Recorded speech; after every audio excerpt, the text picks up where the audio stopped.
Hello everyone, it's TWK here with another Patreon request, and yeah, it's another Naughty Dog game. Kinda weird how this turned out, but the patron gets what they pay for. Jak And Daxter, the Precursor Legacy was ND's debut on the PlayStation 2, which, yes, makes this a retro game released back in December of 2001. And yeah, I'm officially feeling old. The story here is pure, simple, and clean. Our heroes disobey their patriarch and sail to the forbidden Misty Island, and it's here where tragedy strikes. Wow! How did you do that? I think we're in trouble!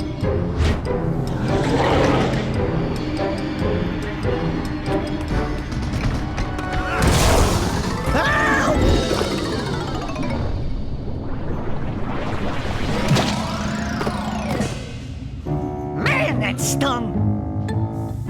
I told you we shouldn't have come here, and you listened! What? So now our heroes have their mission to get Daxter back to normal, but upon returning home, the Green Sage sends them to Geyser Rock, aka the tutorial area, where we learn all about the collectibles in this game. First off, we've got Precursor Orbs, which act as the game's currency. Then we've got Power Cells, which are Jak and Daxter's equivalent to stars/jiggies/golden bananas.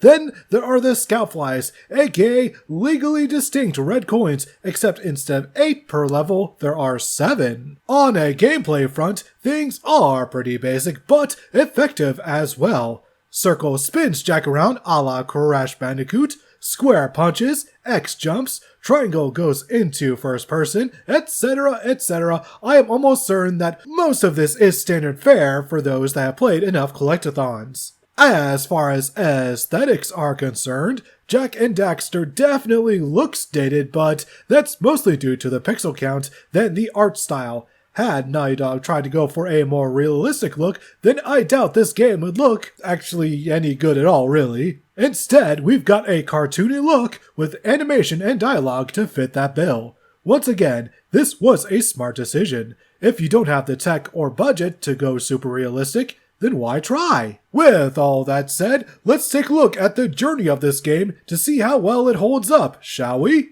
First up, Forbidden Forest. It's a relatively small area but houses a mini dungeon that opens up the Blue Eco vents. And Blue Eco allows you to go fast, attract collectibles, and activate certain mechanisms. It also has the game's first boss that contains very little challenge but does test the player's ability to tell if enemies are spiked or not, so that's a thing.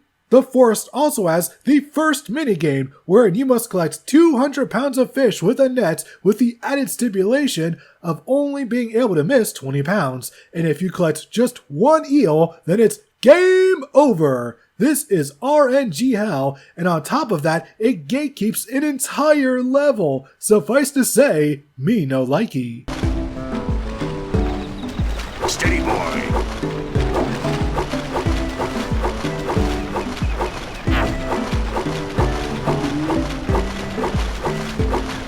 Here comes a big one.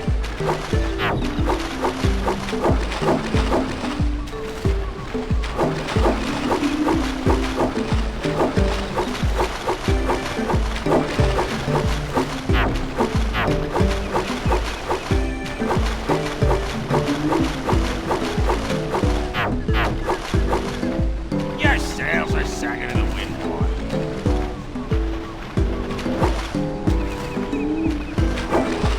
Here comes a big one.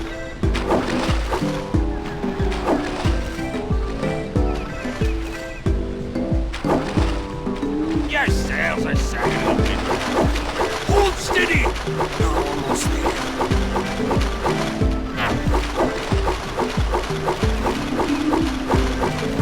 You did it! You caught 200 pounds of fish! Not bad for a couple of landlubbers. Here's the power cell I promised. Following that, we have Sentinel Beach. Most people will start here, but for the sake of brevity, I did it second. It's a really breezy area that introduces you to Blue Eco launchers, provided that you completed the aforementioned mini dungeon. The beach is also where we're introduced to the Flufflet, aka giant bird that's totally not a chocobo because it doesn't walk or quack. Look, isn't that cute? It thinks you're its mama. Ah, I'm not your mom. You see any feathers here? Oh, love at first sight. Listen, boys, I'll take this little chick back to the village with me and work with the sage to take care of her. Next is the previously gated level, Misty Island. It's got a few bottomless pits, but its most well-known features include a sculptor's muse, a gladiatorial arena where you'll probably die at least once, a bunch of barrels going down a track for seemingly no reason, and our first vehicle section.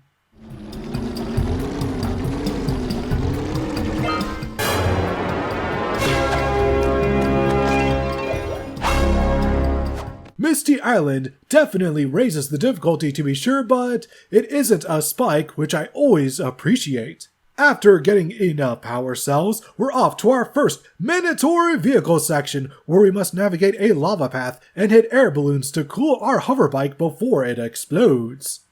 It's easy enough to get through, and to add a bit of challenge, there's also scout flies to collect along the way. Okay, so the next level we have is the Precursor City. Very electric, very awesome, also slides, because slides are and always will be awesome, and I will not hear a word against them.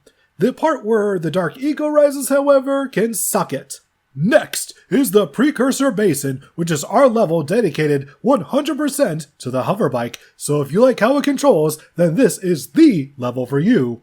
We've got herding moles, chasing enemies around, a time trial, not one but 2 checkpoint challenges, and using green eco to kill weeds. Overall, this is one of my favorite levels in the game, even though wrangling these moles can be finicky as hell, but I just enjoy the controls of the bike. And no, the irony is not lost on me that I enjoy a vehicle section in one game from Naughty Dog, but not another. Following that is Boggy Swamp. It's a relatively linear level, with the main objective being to sever the anchors of the enemy's airship.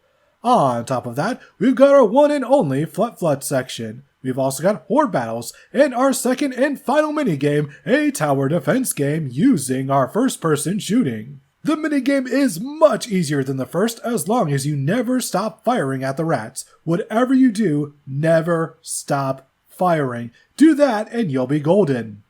Next is our second boss fight. It killed me several times, but I persevered and made my way to the second bike path. This time, we're racing against some flying enemies to the end to stop them from blowing the whole place to Kingdom Come. No pressure, Jack.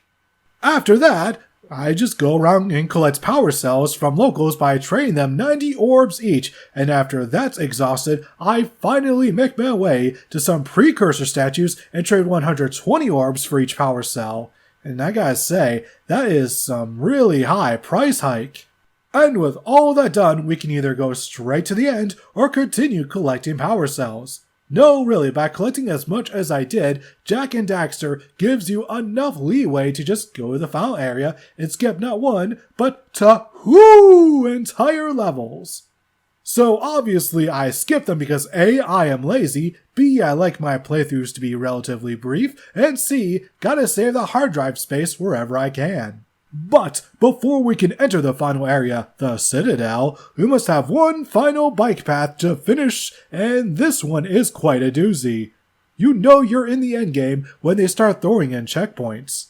Okay, time for the Citadel. This right here will absolutely test your platforming prowess. Overall, it's a relatively good time, with my only major hangups being this room with the spinning platforms. For some reason, my depth perception is garbage here, and we have our final horde battle, which if you lose, you have to complete the previous platforming challenge as well, which just adds tedium to the level rather than challenge. And with all of that done, it's final boss time, and hoo boy, did I ever do dreadful at this section. I don't know why, but I've just never been too good at this part. At the very least, my final attempt was a pretty damn good one, but I don't like how you win via a cutscene. At least give me a button to push beforehand. Like, come on, you can't even give me a QTE? And yeah, I know these weren't a thing back then, but come on, give me something! Nevertheless, the day is saved, our protagonists are celebrated as heroes, and we get a tease for the sequel, if you complete the game, which I didn't do because of reasons already said. And that, everybody, was Jak and Daxter: The Precursor Legacy. It's what I like to call the epitome of collect-a-thons. That is, until Mario Odyssey came around, but you know what? Second place is far from terrible. On top of that, it's also the only Jak game in the entire franchise I've ever finished due to 2, 3, and X really not being my thing. I'll probably talk about them at least one point or another, but at the very least, we'll always have this game. And that'll do it for this episode and Patreon request. Join me next time for a Patreon request. And let me just check the little folder here and, well, what do you know? For the next video, we're heading south of the border. Join me next time for that.